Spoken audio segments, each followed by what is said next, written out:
ఔకు మండలంలోని కునుకుంట్ల సమీపాన ఉన్న దట్టమైన అడవిలో ప్రకృతి రమణీయత మధ్య ఎర్రమల కొండల్లో ఉడుము అవతారంలో స్వయంభుగా కొలువైన శ్రీ లక్ష్మీకంబగిరి స్వామి భక్తులకు కోర్కెలు తీర్చే దేవుడిగా విరాజిల్లుతున్నాడు. ఈ క్షేత్రం యొక్క స్థల పురాణం ప్రకారం పూర్వం జక్కలేరు సమీపంలో మునిపుత్రులు తపస్సు చేసుకునేవారు.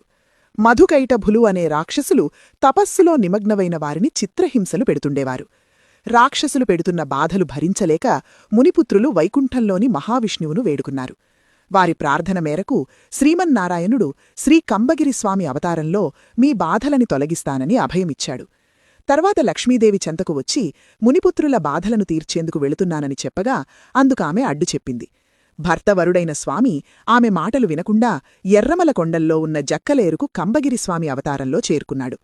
అక్కడి వాళ్లకు తన మహిమలు తెలియజేసేందుకు గొర్రెల మందలోని గొర్రెపిల్లను ఎత్తుకునిపోతున్న క్రమంలో గొల్లలు ఎదురుపడగా వాళ్లకు స్వామి తన నిజరూపంలో కనిపించాడు.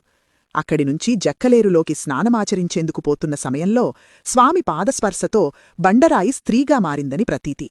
స్వామి చెట్టుకింద సేదతీరుతున్న సమయంలో అక్కడకు వేటకు వచ్చిన శ్రీ చెంచులక్ష్మి అనే కన్యను చూసి గాంధర్వ వివాహమాడాడు. ఇది తెలుసుకున్న నారదుడు శ్రీమహాలక్ష్మికి విషయాన్ని చేరవేశాడు. దీంతో ఆమె జక్కలేరుకు వచ్చి చూడగా స్వామి చెంచులక్ష్మితో ఉన్న దృశ్యాన్ని చూసి వాగ్వివాదానికి దిగింది.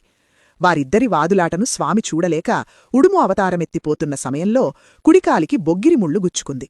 రక్తం కారుతూనే జక్కలేరు ఒడ్డున ఉన్న కొండగుహలో ఉడుము అవతారంలో శిలగా మారాడు. ఇది చూసిన శ్రీలక్ష్మీదేవి స్వామికి అభిముఖంగా జక్కలేరుకు ఎదురుగా శిలగా మారిపోయింది. ఈ విధంగా స్వామి స్వయంభుగా వెలసి భక్తులు కోరుకున్న కోరికలు నెరవేరుస్తాడని భక్తుల ప్రగాఢ నమ్మకం.